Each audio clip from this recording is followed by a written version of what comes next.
उन दुर्भाग्यशालियों को पता नहीं मैं साक्षात ईश्वर रूप अपने गुरुदेव राम कृष्ण का दास हूँ। क्या तुम्हारे जीवन में बाधाएं तुमको रोक देती हैं? इस दुनिया का कोई भी कर्म रोज अभ्यास मांगता है, कभी घन घना, कभी मुट्ठी चना, कभी वो भी मना। पर हम लोग तो कपोल कल्पना वाले लोग, जितनी कपोल कल्पना की कथाएं सुनाई जाएंगी उतना आदमी मुंह फाड़ के सुनता है।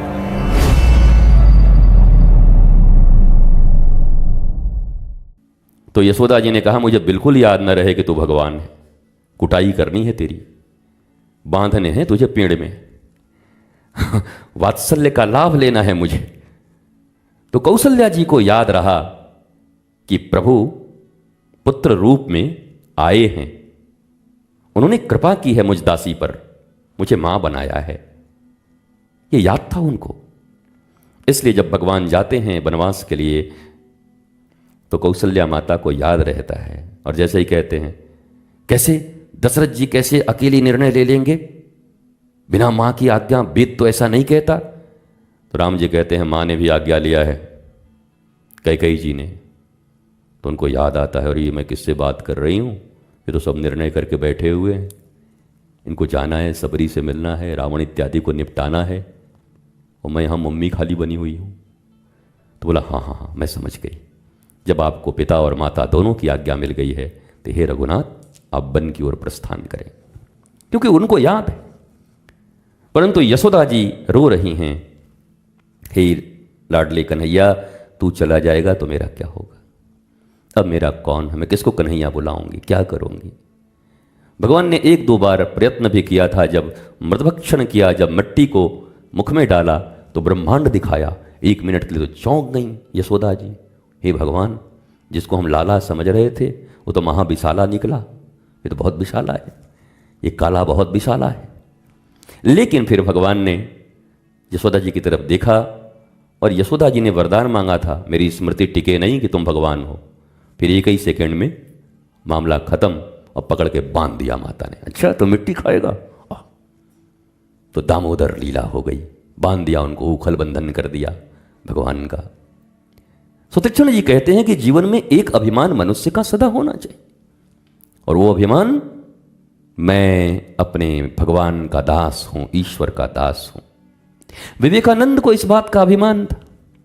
विवेकानंद कहा करते थे सारी दुनिया जिसको हाड़ और मांस का पुतला मनुष्य समझती है उन दुर्भाग्यशालियों को पता नहीं मैं साक्षात ईश्वर रूप अपने गुरुदेव राम कृष्ण का दास हूं। ये विवेकानंद कहा करते थे कि दुनिया जिनको हाड़ मांस का पुतला और मनुष्य समझती है, मैं उस ईश्वर का दास हूं जिनको लोग मनुष्य समझते हैं। यही बात विवेकानंद को मानते हो तो सब बात मानो ना, फिर आधी अधूरी क्यों मानते हो, फिर टुकड़े टुकड़े में क्यों मानते हो, फिर छोटी छोटी बातें क्यों मानते हो, पूरा ही मानो ना। वो आदमी बड़ा चालू है, अपनी जरूरत की चीज हर जगह से निकाल लेता है, जहां उसके अहंकार को ठेस लगे वो बात नहीं सुनेगा, वो जहां उसका अहंकार पुष्ट हो उसको जरूर मानेगा। वो आज गुरुदेव क्या कह रहे हैं वो नहीं सुनेगा, 2017 में गुरुजी ने ऐसा कहा था वो सुन रहा है। 2017 में, अभी मैं जिंदा हूं बे, 2017 में जो कहा था 2024 आ गया और इस तारीख में वर्तमान में ये कह रहा हूं, ये क्यों नहीं सुन रहा। वो अजीब अजीब लोग हैं दुनिया में। बोला गुरुदेव ने 2016 में जो कहा था बस उसी को हम गांठ बांध लिए। बोला आजकल हम सुनते ही नहीं, बस वो सब बहुत ज़्यादा सुनने से हमको फायदा नहीं है, क्योंकि हमारा काम बनेगा नहीं। तो ये सब अपने ही जीवन को शोक और दुख देने के उपाय हैं। इस दुनिया में एक बड़ी प्यारी बात है कि आप किसी को धोखा देते नहीं, बल्कि आप स्वयं को धोखा दे रहे होते हो। इस दुनिया में कोई किसी को धोखा नहीं देता, कोई नहीं। और धोखा के लिए तो मैंने बड़ी अच्छी बात कही है कि कोई धोखा दे दे तो उसको नमन किया करो, कुछ दिया ही तो लिया क्या, कुछ तो दिया है, धोखा ही दिया। आजकल कोई कुछ दे रहा है, सब लेने में लगे हैं। एक आदमी ऐसा मिला जो कुछ दिया, धोखा भी दे तो वो भी स्वीकार है, क्योंकि वो आपको लर्निंग देती है, आपको प्रबोध प्रदान करती है। व्यक्ति का धोखा या तो सिखा जाएगा या सुखा जाएगा। अब सूखना चाहते हो कि सीखना चाहते हो, सीखा करो। सूख तो कितने लोग जाते हैं, सूख के हड्डी हो जाते हैं एकदम से, अच्छा सिला दिया तूने मेरे प्यार का, यार ने ही लूट लिया घर यार का। वो सब के सब पता नहीं कहाँ चले जाते हैं। लेकिन उससे सीखो और सीख कर आगे बढ़ो, आनंदित हो, मार्ग प्रशस्त करो। जब इस भावना के साथ सूत जी ने कहा कि आप सबों ने जो तपस्या का व्रत लिया है, यज्ञ का व्रत लिया है, क्या इस सब का पालन कर रहे हो? निरंतरता है कि नहीं? रेगुलर कर रहे हो कि नहीं? कथा ऐसे ही आकर के बैठ के सुनाना प्रारंभ नहीं कर दिया। यद्यपि वो ब्रह्म ऋषि हैं, बड़े बड़े ऋषि हैं, फिर भी इस प्रश्न पूछा, हे मुनियों, हे ऋषियों, आपने जो तपस्या, आपने जो यज्ञ इत्यादि के व्रत लिए हैं, क्या वो निरंतरता के साथ चल रहा है कि नहीं? तो सबने कहा डन, एकदम निरंतर है। बोला वेल डन, अब हम सुनाएंगे। अगर सूत जी ने सुन लिया होता कि ढीले ढाले लोग हैं, ठीक से व्रत भी नहीं किया, ठीक से हवन भी नहीं किया, ठीक से यज्ञ भी नहीं किया, ठीक से इनकी तपस्या भी नहीं चल रही। बोला जब ये अपने ही काम को ठीक से नहीं करते तो ये कथा क्या सुनेंगे, कभी नहीं सुनाते। इसलिए पहले जांच किया, क्या तुम अपने जीवन में निरंतर हो? क्या तुम्हारे जीवन में बाधाएं तुमको रोक देती हैं तुम्हारी भक्ति को, तुम्हारे ज्ञान आहरण करने की इस महा अश्वमेघ अभियान यज्ञ को क्या कोई बाधा रोक देती है, या राधा की कृपा से तुम चलते रहते हो? उन्होंने कहा हम चलते रहते हैं। बोला हाँ, तुम योग्य हो कथा के। और जिसने कह दिया हम तो छोड़ दिए, हाँ हमको ऐसे बोले तो हम निकल गए, बोला वो तो तुम्हारा यहाँ काम नहीं है, तुम कथा सुन के भी तुम्हारा कुछ बनने वाला नहीं है। निरंतरता चाहिए जीवन में, कंसिस्टेंसी।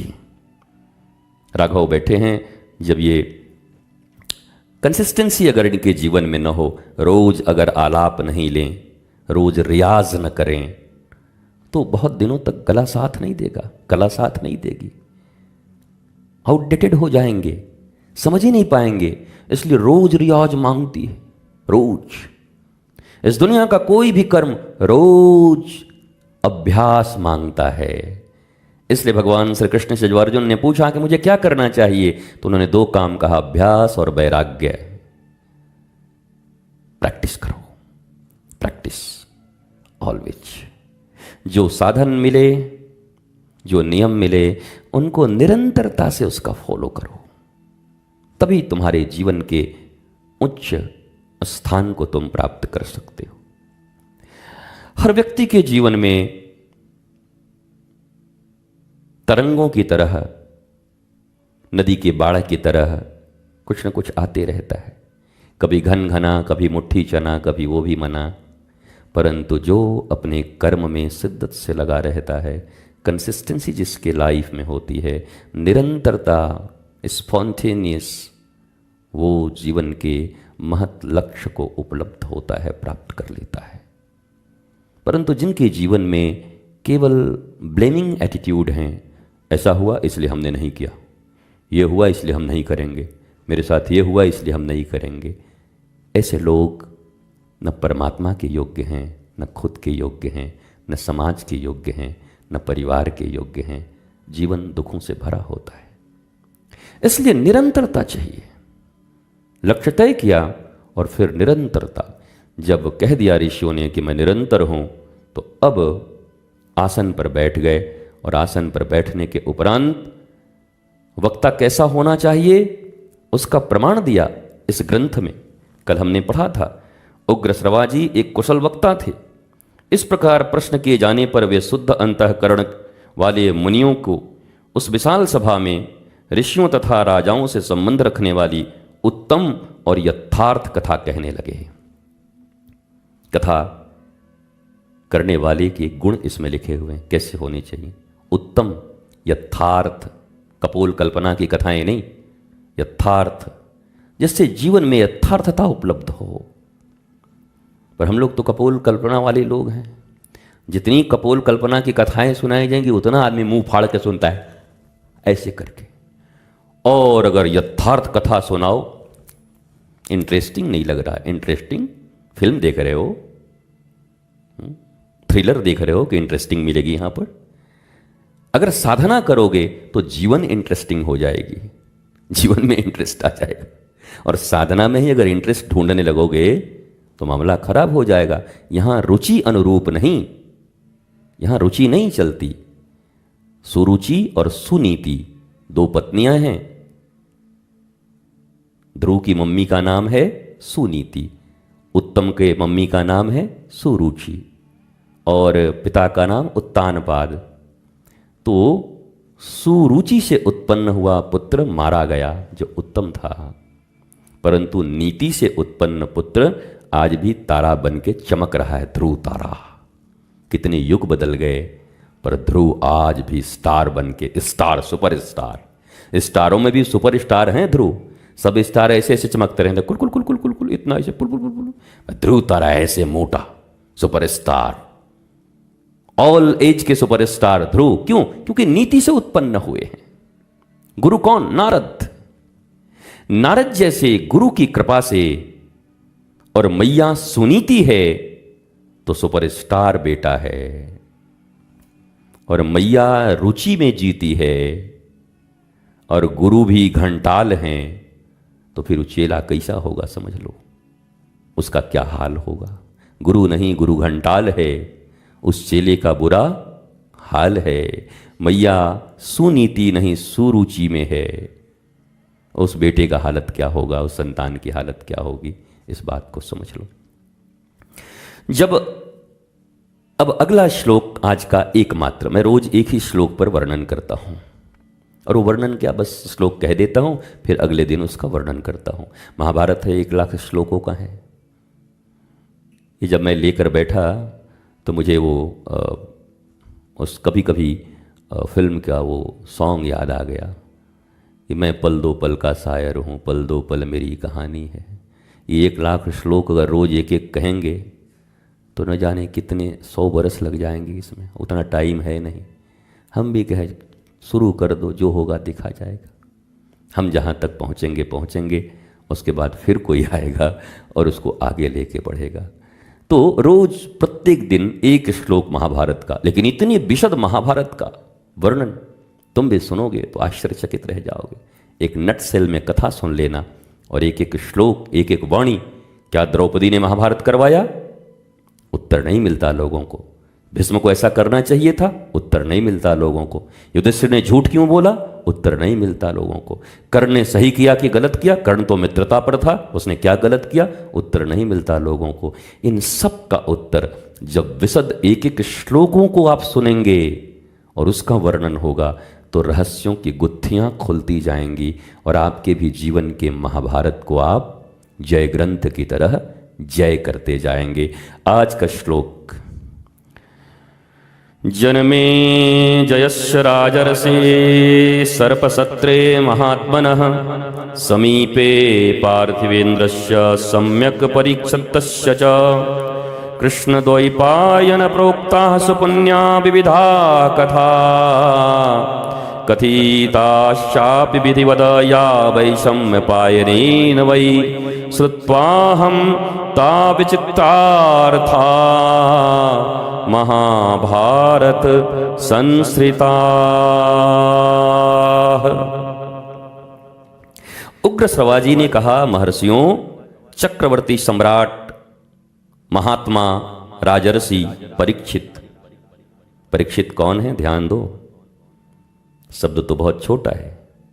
कहते हैं महर्षियों चक्रवर्ती, चक्रवर्ती भी हैं, सम्राट भी हैं, महात्मा भी हैं, राजर्षि भी हैं, राजा भी हैं और ऋषि भी हैं। परीक्षित नंदन जन्मे जय के सर्प यज्ञ में परीक्षित के